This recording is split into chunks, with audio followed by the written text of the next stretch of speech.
If you guys remember last video, I made these sweet strut mounts. Video was a little long. We're gonna make it shorter this time. This video is just gonna be me replacing these mounts that are stopping this fender from rotating out. I need that inch right there. Yes, gentlemen, an inch does matter. We're gonna cut that off. I'm gonna get a piece of plate, go up around the bottom, wrap it around this tube, put some bungs in it, boom. Because I realized, as much as I like these cool little bungs, nobody's gonna see under there. It's gonna be under my butt. But, oh, what's that, you ask? Don't worry about it. It's not time for that yet.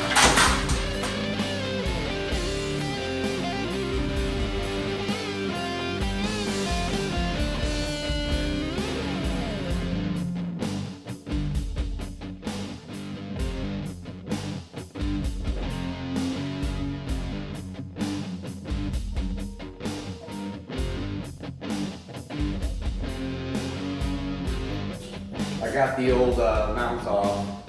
You guys saw me weld this piece of scrap metal on here to the frame. I did that because I didn't want the fender to move, just so I could immediately tap the new mount on there. But have we not learned anything? Let's try to take this fender off first. I can realign it. I'm being lazy and making my life harder. So.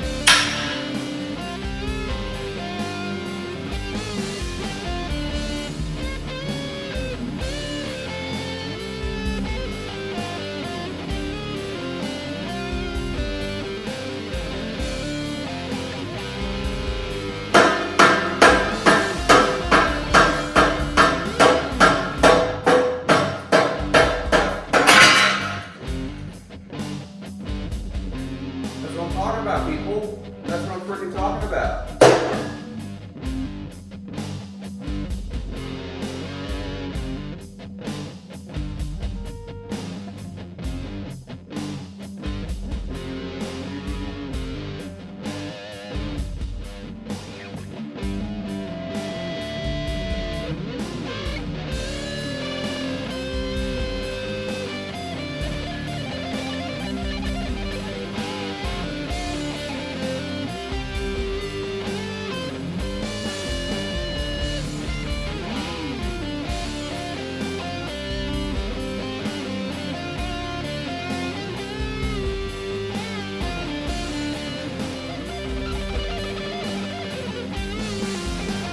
You know what we get to do now, since we took my little metal piece off? We get to put on the tire with the spacers and put the fender on, make sure everything's lined up before I do the exact same thing. I just had to be sure because I was not going to cut these off or cut the new thing I made off again. So let's get to it.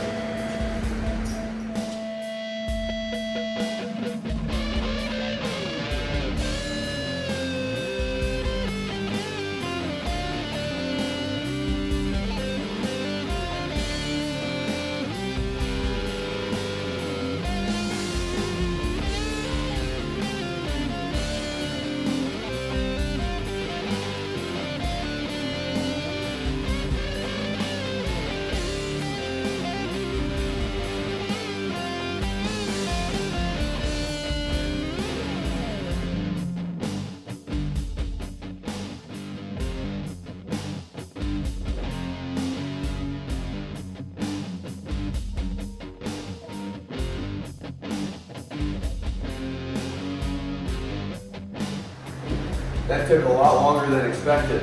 Lining a tire up that is, one, too big for a narrow frame, two, underneath a crooked fender, three, using the biggest chain possible because why not? Didn't mean to do that actually, but I got it lined up now, and as I suspected, this fender twists slightly to the right. So I think what we're going to do is I'm going to pull it to the left with this. I'm going to tack something on the bottom or something like that just to keep it straight. And then we'll make this tack on this piece right here, take the wheel back off, completely pull the fender off, weld everything nicely as I can, and then we'll go from there.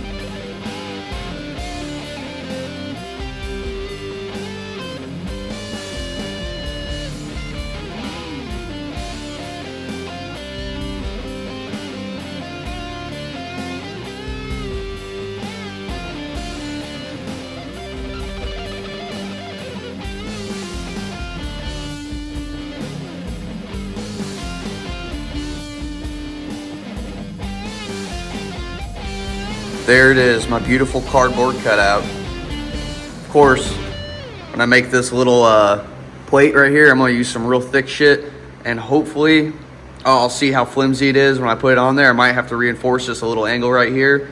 Should be fine. But as you can see where these little holes are, bung is gonna be sunk in there. And then I'm debating if I wanna use the little holder or not. I might just countersink the steel because what I'm using is pretty thick. But some of you may see that little guy right there. What's that, you ask? And why is there a big old hole right here? Well, let me show you. Don't want to rip this. Jeez, the first time I ever did a good taping job. All right, this little guy. So where that hole was, I'm gonna have a little latch hanging down off my seat pan, and it's gonna come onto here. This is a quick acting latch. Put it on the little tab that's on the seat pan. Lock it.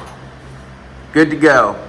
Because on that purple chopper over there, that seat is held on by one Allen head.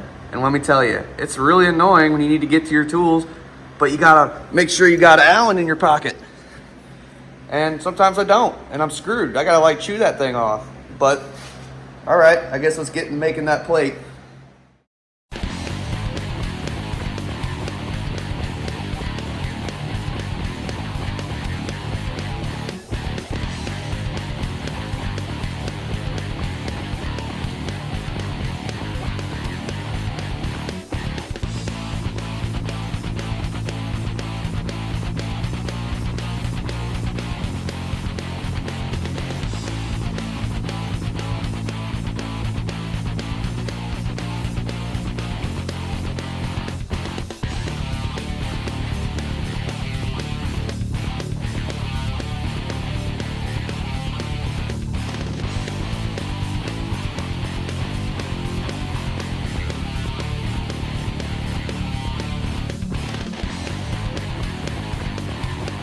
Well, I finally got the hole drilled, but you guys couldn't tell, my drill press was not having a good time, dude. In fact, it was shaking itself apart. I guess I could put some bolts onto my table and try to fix that, but my bits are good. They're not chipping or anything. It's the drill press. It was not happy, but got to do with what you have. And I'm gonna go ahead and skip this part for you guys. Especially this part. Oh mama. Ah, fuck. That might just be easier just to figure something else out, because I don't know about that. Gotta get the lube going.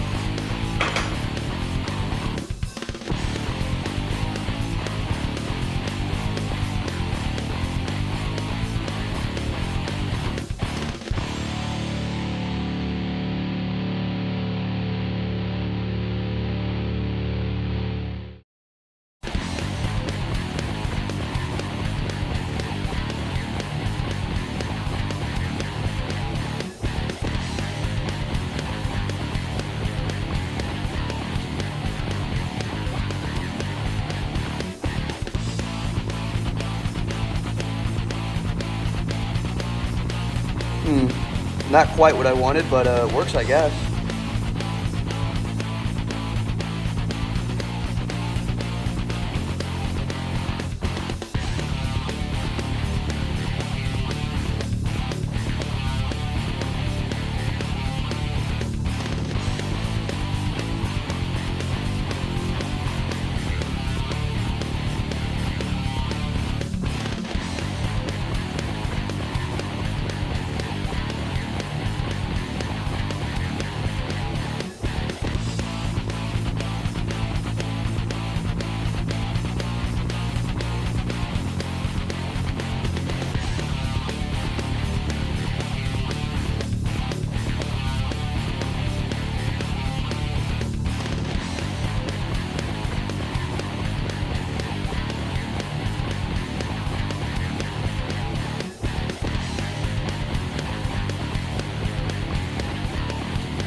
it is. Not too bad for only having hand tools and a shitty MIG welder, but you gotta do what you gotta do.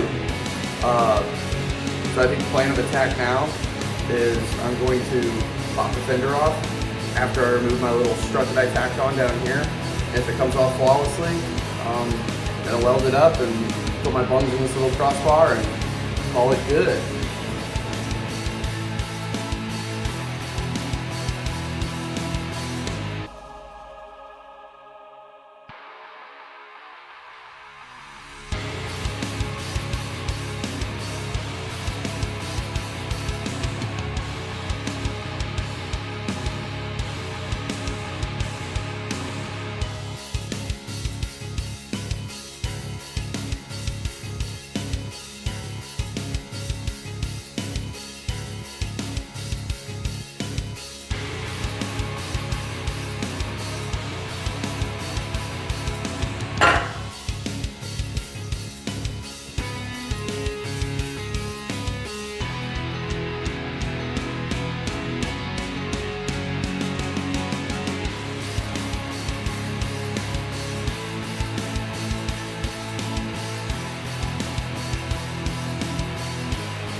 I'll never go that fast.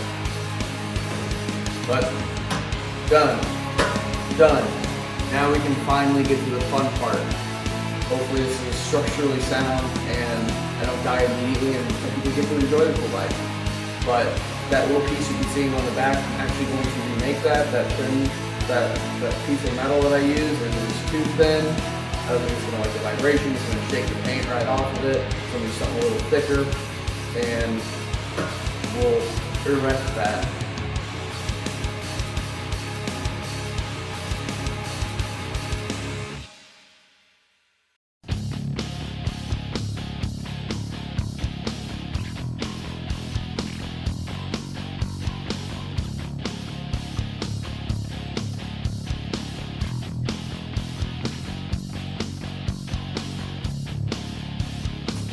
You guys see the vision?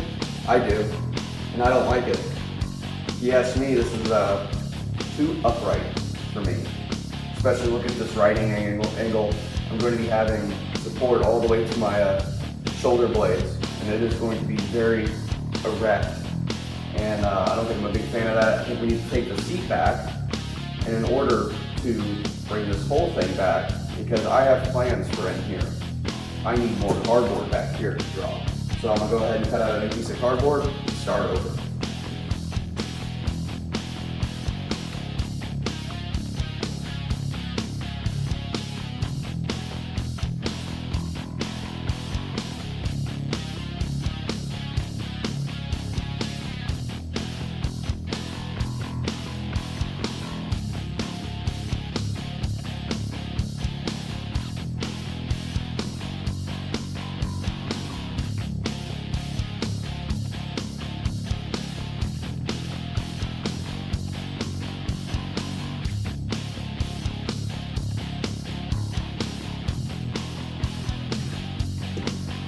So we got it redrawn here. Leans a little bit further back, a little bit taller. So I thought if I put a little bit more height on it, people will be less liable to try to jump on it, and also it's going to give me more room for gas in my King and Queen seat. That's right, I'm putting a spare gas tank in my King and Queen seat. You see the circle right here? There's sight glasses that you can buy for, I believe, breweries that are 2 inches to 8 inches, so you can look into the, whatever they call it, the big can. You can look in there, but with a sight glass on each side, light shows through, you can see the gas sloshing around in there. Because safety first. But, alright, I guess let's keep this short and let's get going. Okay, I redrew it, made it just a little bit taller, a little bit straighter. So it's not as tall as the original, but with this big chunk of bullshit right here, you need this tail to go just a little bit higher to balance everything out. Also, I'm pre-planning a little bit. That gas cap, probably gonna squish an oval out of tubing, kind of go down here. That's gonna hold a decent amount of gas in that tube itself. And then in order to keep, make sure oxygen doesn't get trapped in this little pocket right here, I might weld in a little tube into the gas tank itself just to get rid of it, you know what I mean? All right, let's get working on some sheet metal.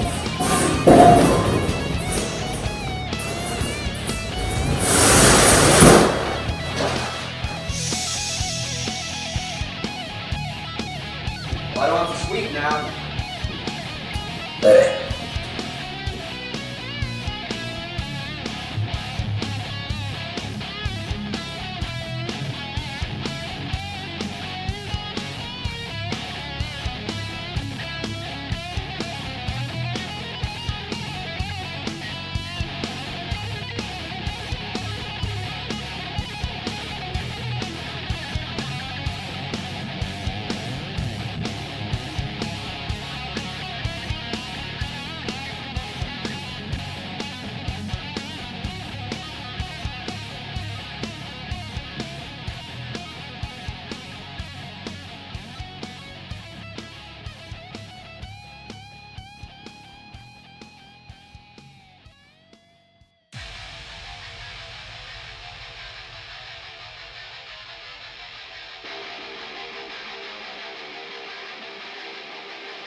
I think the best plan of attack here is I'm going to tack weld this on where it's nice and flush and already touching the fender, just one side. And then I'm going to put on the other side and just make sure it's squared with this one. Do the same thing, tack weld it on there. Then make a piece that looks a lot like this. This is the same cardboard cutout I used on the full back part of the fender. But I made this, cut it out, put it in here before it was even attached to the fender. So when I went to go put it on the fender, it didn't fit right. So we're not doing that again. And we're going to make this new cardboard cutout with both these pictures, both these pieces are attached, and a little wobbly on top and everything. I can scoop these cardboard in there and get the exact shape. Then we'll make I have a tube that's cut in half. We're going to use that for the top part of the fender so it's a little bit thicker than the sheet metal. It can take plenty of use and everything. Also, it's going to hold that fuel inlet in for the gas tank that's in the seat. So, here we go.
Okay, she's looking pretty custom, looking pretty cool, you know what I mean?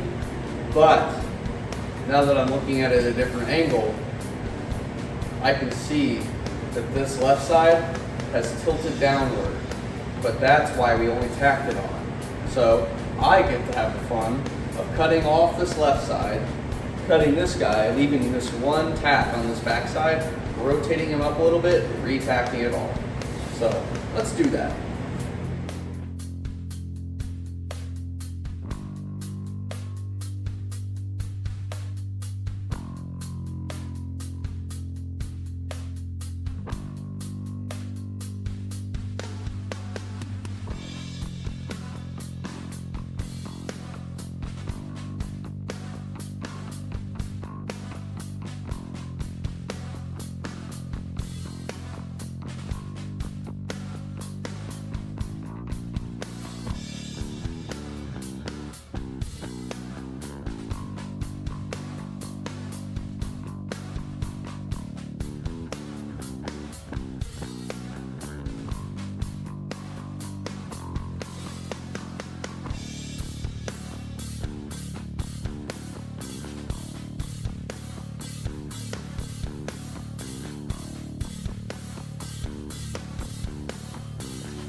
We got her all tacked up, and she's ready to come off the bike and get completely welded up.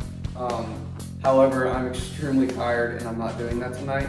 And I'm gonna end the video right here because when I weld this all up, I'm also going to take some round rod and completely do the trim of this to get rid of these sharp edges. And I'm telling you, once you put that round rod on the edge, if you do this yourself, you put a little body filler to that edge, it makes people think that you used like 1/4-inch sheet metal on all your stuff, but then your stuff's light. Look at that. She's just tapped. I don't want to do that too hard because I'll break it off and I'll cry, but I like it. I like the curve a lot better than the OG Fender. This guy was just, might be kind of chopper of me to say, this guy is just way too straight for me. You know what I mean? But I like this style a lot more. I like how it kind of gets into a pinch right here and gets large again. It kind of looks like a flame to me. But overall, I'm extremely happy, and hopefully you guys learned something so you can do something like this yourself. And if you do, send me a picture because I'd love to see it. Thanks for watching.